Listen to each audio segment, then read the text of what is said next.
Hi everyone. As always, I've got something new for you. And since it is May, month of mental health awareness and also API Asian Pacific Highlander Heritage Month, I want to make sure that we are going to break stigma together and help spread awareness on mental health, especially in Asian community where stigma still runs really deep. Today, I have a really, really special person with me who's going to give us a lot of insight and a lot of things to take back with us. And here is Virupaksha. He is a gold medalist from NIMANS, which is a very world well known center for mental health. And he is a professor and head who has done MD as well. And I don't want to give out too much. I will let Virupaksha introduce himself. Thank you so much, Shweta, for having me on your talk. I think it's quite interesting, and also it's quite needed for all of us to talk about mental health. To introduce myself, like you rightly mentioned, I was trained and qualified as a psychiatrist from National Institute of Mental Health and Neurosciences, one of the most premier psychiatry training institute in Southeast Asia. And after finishing my education there, I worked as a teaching faculty in Ramaya Medical College, and now I hold the position of professor and head Department of Psychiatry in BGS Medical College in Bangalore, India. I have been working in the field of mental health from 2008. I also work for other organizations, NGO, Indian Institute of Science as a consultant psychiatrist, and I also work as a consultant counselor for United Nations, a few of the organizations. So in that sense, I think globally this is the need of the hour, and I should definitely say working with various organizations have helped really to understand the aspect of mental well-being across the world. You are being really humble. I have to also mention you have secured several awards from around the world. Chicago, Germany. I read your profile, so that tell us a little bit more about all the awards that you have been recognized. In a medical college or in any institution, research becomes a very important part. It's not just the clinical work. We also need to get actively involved in research and other activities, because that is how we get to know the newer aspects in mental health. And mental health is something generally do not get a lot of importance about. So I did a bit of it when I was being trained in NIMANS, as well as subsequently from there. And some of the works were recognized and awarded by various organizations and certain institutes which supported me for my work. Congratulations for all of that. What inspired you to work in this field, especially in Asian community where we come from? I think one of the first inspiration happened while I was doing MBBS in Mysore. I did my MBBS in an institute called as Mysore Medical College. I always wanted to be a surgeon, but in one of the postings that we are put in the internship, I saw a lot of people with suicidal attempts, OP poisoning, that is the pesticides, which is something which is very, very common in this part of the world. And while talking to them, I realized that probably I could connect with people better. That is when it changed from surgery to psychiatry. I want to also understand, what are some of the common cultural beliefs or barriers that prevent open discussions about mental health well-being, especially in Indians? There's still a long way to go is the stigma. I think it's not just in the general public, I should say, even in healthcare professionals. There is somewhere a non-acceptance of mental illness. Recently, in the last 1 to 2 decades, we have been able to prove that most of the psychiatric disorders also have biological basis for it. So, and people still do not think that there is an existence of psychiatric disorders. They think that, especially in our part of the world, they would think that probably it's the karma of the past janma, or probably someone has cursed you. There's been a black magical religious beliefs, and that is something that is one of the biggest barrier. The second one is when they seek help, they feel that they are labeled forever, and they are stigmatized, they are segregated in the society. The family doesn't get involved. It is still there in some parts of India. where the moment someone has psychiatric disorder, people do not accept them. The third one is there is a lot of myth and misconception about the treatment. They think that treatment of psychiatric disorders are always lifelong, which is not true. And treatment of psychiatric disorders are addicting. They damage the liver, damage the kidney, and so many misconceptions about it. So overall, I think there is a general, very less awareness about psychiatric disorders, which is what is making people not to seek help. Right. They could probably go for a very small stomach pain to a physician, but they would not go if they have a suicidal ideation, if they are unable to sleep for a long time. They wouldn't seek help from a psychiatrist. Very true, very true. And I hope people can try to accept to seek help. When we are speaking about this, how can we begin to shift this mindset in the people around us, or who we encounter? Maybe start with family. I think one of the best way to handle these things is to normalize conversations about mental health. I think we are perfectly okay in talking about, there is a pimple on my face, there's a small a cut on my hand, I am unable to walk properly, there is a knee pain, there is a back pain, I did not sleep yesterday night.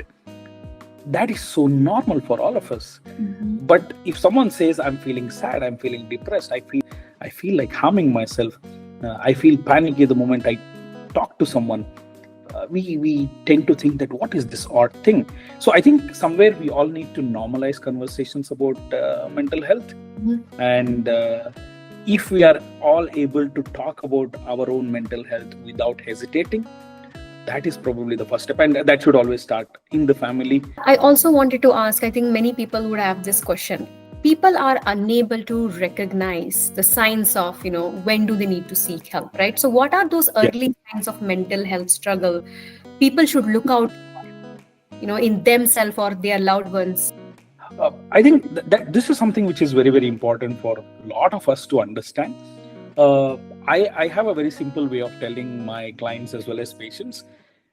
We have a routine where we are very, very comfortable.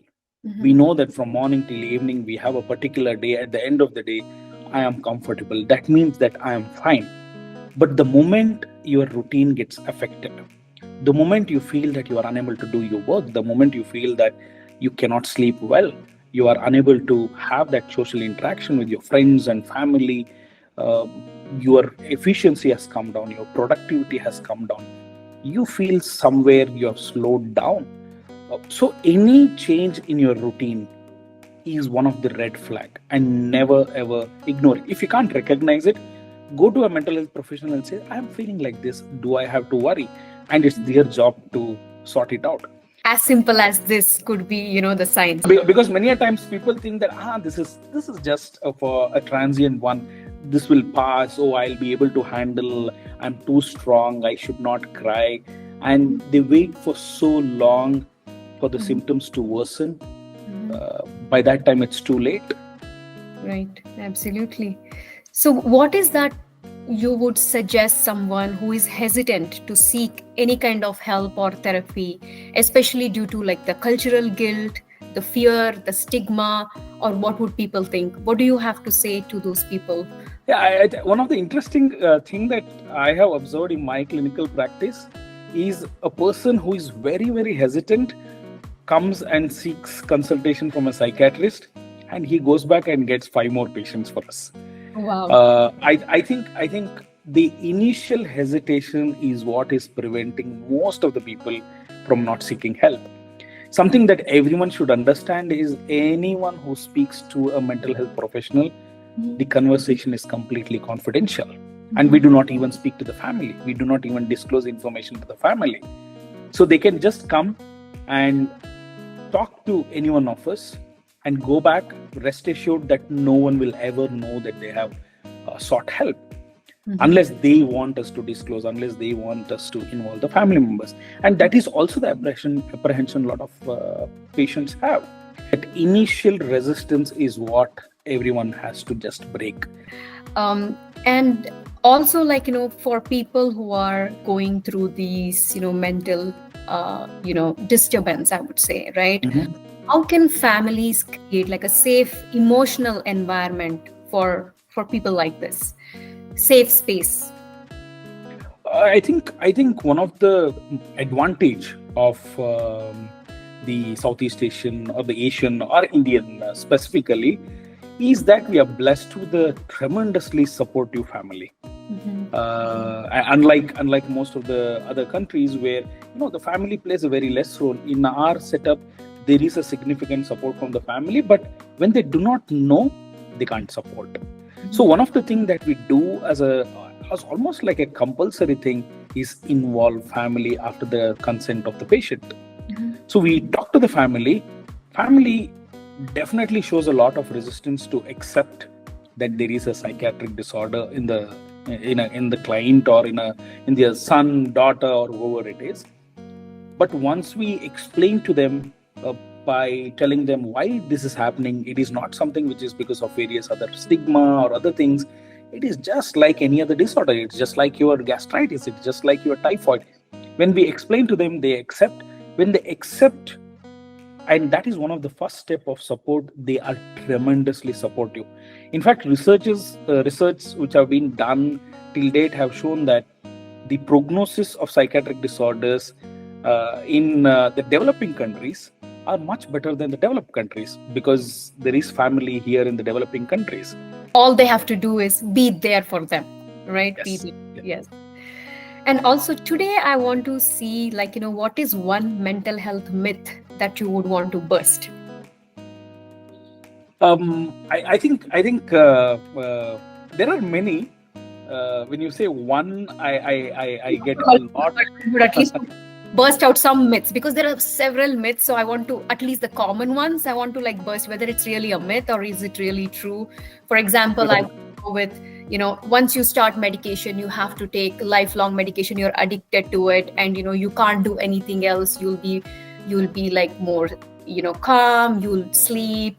You will gain weight. There is a lot of myth around just medication, and that's one thing why people don't even go to seek help, because they don't want to get on medication. So very true. Can you explain to us a little bit of whether this is a myth or is there more to it?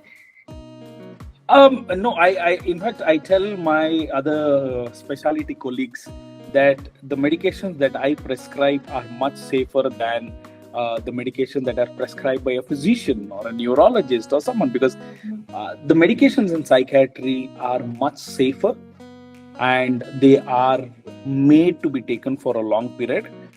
But at the same time, you asked about one myth, and that one myth is people think that every person who goes to a psychiatrist is a mad person, which is not true. So they have this picture in their head where this person is giggling, jumping around, the inability to talk properly.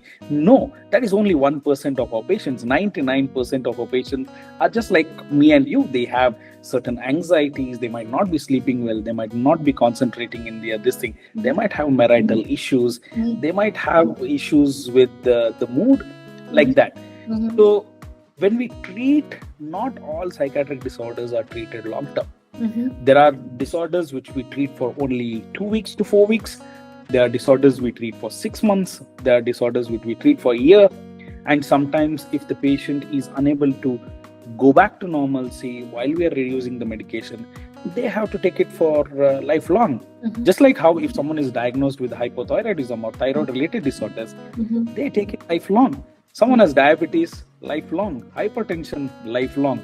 But somehow psychiatric disorders are singled out, saying that they are dangerous medication. They are much safer than any other medications. Thank you for educating us about how safe the medication is, and a person need not take lifelong until it is a chronic condition or situation where they cannot get out of it, come back to normalcy, right? True. And also the reason why we do follow up is to look at that. Look at if the person is having a side effect or not. If there is a side effect, there are so many other options which are suitable for the patient. So that becomes very important. And what is that one message you want to share with someone who is silently struggling right now and don't know what to do? I should say that if someone is struggling, there was actually a picture in our hospital which said that there are no problems without solutions. If there is a problem, that means that there is always a solution. So just because we do not see a solution doesn't mean that it doesn't exist. Right. So if someone is suffering silently without seeking help, that's one of the biggest, probably, injustice that they would do to themselves. So what is the worst thing that can happen by seeking help? Nothing. In fact, it can change the life of that person. So seeking help is a sign of strength. Crying is never a sign of weakness. So people have this myth.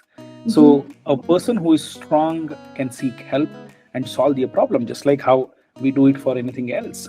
So if someone do not know what it is, someone do not know what they have to do, it's always important to seek help. And people need not seek help from a mental health professional. They can talk to a friend, they can talk to a colleague, they can talk to a family member, and they will help. And most of the times, people always think that I should solve the problem because someone shared their suffering with me. They do not want you to solve the problem. They want you to just listen. The moment someone listens, half of the issues are already sorted out. Absolutely. And thank you so much for sharing this. So if you heard this, if you are silently struggling, please go seek out help. It need not be from a professional, but talk to your friend, talk to somebody who you can confide with, but definitely open your heart and talk to someone. And one last thing I want to ask you, Virupaksha, is how can community leaders or mental health advocates help normalize these mental health conversations and spread awareness? This is something which is very, very important. And it can also help shift in a positive sense to a great deal. Probably I'll explain that with an example. I was working for an organization, and there was this director of this organization. And we used to have these sessions for this organization every week. And this director would attend every meeting. And this is a session which was done online, no recording, no reporting, nothing whatsoever. So this director would come every week, and he would share how he struggled that week, or how he felt that week, or how he could not sleep, how he was anxious that there is something coming up. So the moment this director expresses his own difficulties, we would see that everyone else is saying that I also went through it, or I also had that difficulty, or I had the sadness, I had an aggression, something like that. So many a times there is also this myth that people who are leaders, people who are at the great heights, they do not have mental health issues. They have. So when community leaders, or any leader for that matter, actually gets involved in these things, talks about it in an open way, non-stigmatizing way, non-judgmental way, I think that will encourage the whole society. Amazing. This conversation was really insightful for me as well, and I hope this was insightful for many others here.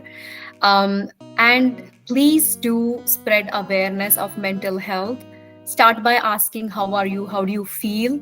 Do you have something to share? Check on them. Ask about it. Ask how you can help, or lend a ear. So start with that, and definitely help spread awareness. And it's okay to seek help. There is always strength in seeking help. There is no weakness. So please seek help if you need. Thank you, Virupaksha. Any closing tip you want to give for all our viewers? One of the tips that I can probably share is, our body and mind has an inherent indicator when things go wrong. Always listen to your mind and body. When the body says, or when the mind says, I think I'm having some difficulty, take it seriously and seek help. And I think that is probably the single most important message to all of us.